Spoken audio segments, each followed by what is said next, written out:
Preacher and Prayer by A.M. Bounds. Chapter 4. Let us often look at Brainerd in the woods of America, pouring out his very soul before God for the perishing heathen, without whose salvation nothing could make him happy. Prayer, secret, fervent, believing prayer, lies at the root of all personal godliness, a competent knowledge of the language where a missionary lives, a mild, winning temper, a heart given up to God in closest religion. These are the attainments which, more than all knowledge or all other gifts, will fit us to become the instruments of God in the great work of human redemption. Carney's Brotherhood, spelled S-E-R-A-M-P-O-R-E. There are two extreme tendencies in the ministries. The one is to shut itself out from intercourse with the people. The monk, the hermit, were illustrations of these. They shut themselves out from men to be more with God. They failed, of course. Our being with God is of use only as we expend its precious benefits on men. This age, neither with preacher nor with people, is much intent on God. Our hankering is not that way. We shut ourselves to our studies. We become students, bookworms, Bible worms, and sermon makers. Note for literature, thought, and sermons. But the people and God, where are they? Out of heart, out of mind.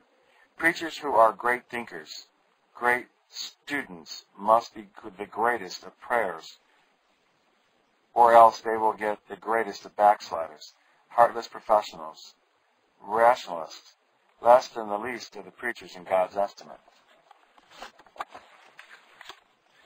The other tendency is to thoroughly popularize the ministry. He is no longer God's man, but a man of affairs, of the people. He prays not, because his mission is to the people. If he can move the people, create an interest, a sensation in favor of religion, an interest in church work, he is satisfied. His personal relation to God is no factor in his work. Prayer has little or no place in his plans. The disaster and ruin of such a ministry cannot be computed on earthly arithmetic. What the preacher is in prayer to God for himself, for his people, so is his power for real good. To men, so is his true faithfulness, his true fidelity to God, to man, for time, for eternity. It is impossible for the preacher to keep his spirit in harmony with the divine nature of his high calling without much power. That the preacher, by dint of duty and laborious fidelity to the work and routine of the ministry, can keep himself in trim and fitness is a serious mistake. Even sermon making, incessant and taxing as an art, as a duty, as a work, or as a pleasure, will engross and harden, will estrange the heart by neglected prayer from God. The scientist loses God in nature. The preacher may lose God in his sermon. Prayer freshens the heart of the preacher, keeps it in tune with God and in sympathy with the people, lifts his ministry out of the chilly air of the professional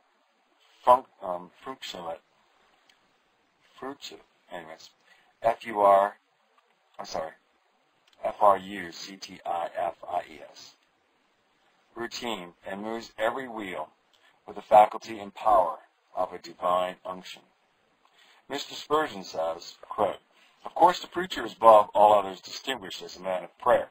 He prays as an ordinary Christian, else he were a hypocrite. He prays more than ordinary Christians, else he were disqualified for the office he has undertaken. If you as ministers are not very prayerful, you are to be pitied.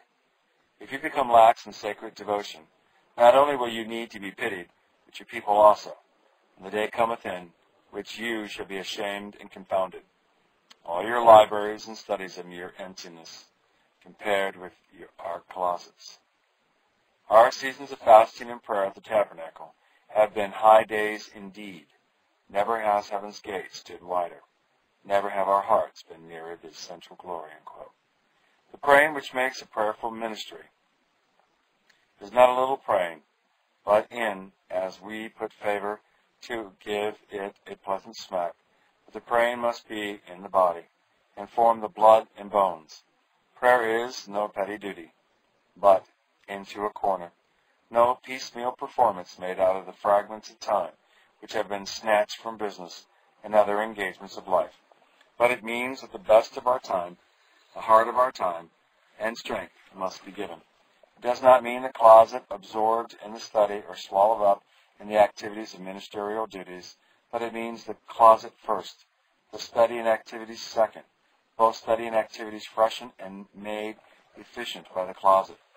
Prayer that affects one's ministry must give tone to one's life.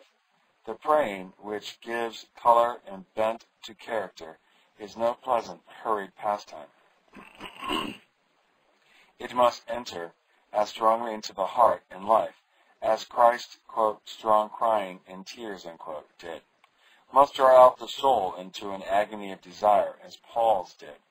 Must be an inwrought fire and force, like the, quote, effectual fervent prayer, unquote, of James. Must be of that quality which, when put into the golden censer and incense before God, works mighty spiritual thrones and revolutions. Prayer is not a little habit pinned on to us while we were tied to our mother's apron strings. Neither is it a little decent quarter of a minute's grace set over an hour's dinner. But it is a most serious work of our most serious years. It engages more time and appetite than our longest dinners or richest feasts. The prayer that makes much of our preaching must be made much of. The character of our praying will determine the character of our preaching. Light praying will make light preaching. Prayer makes preaching strong, gives it unction, and makes it stick. In every ministry weighty for good, prayer has always been a serious business. The preacher must be preeminently a man of prayer. His heart must graduate in the school of prayer. In the school of prayer only can the heart learn to pray. No learning can make up for the failure to pray. No earnestness, no diligence, no study, no gifts will supply its lack. Talking to men for God is a great thing, but talking to God for men is greater still. He will never talk well and with real success to men for God who has not learned well how to talk to God for men. More than this, prayerless words in the pulpit and out of it are deadening words.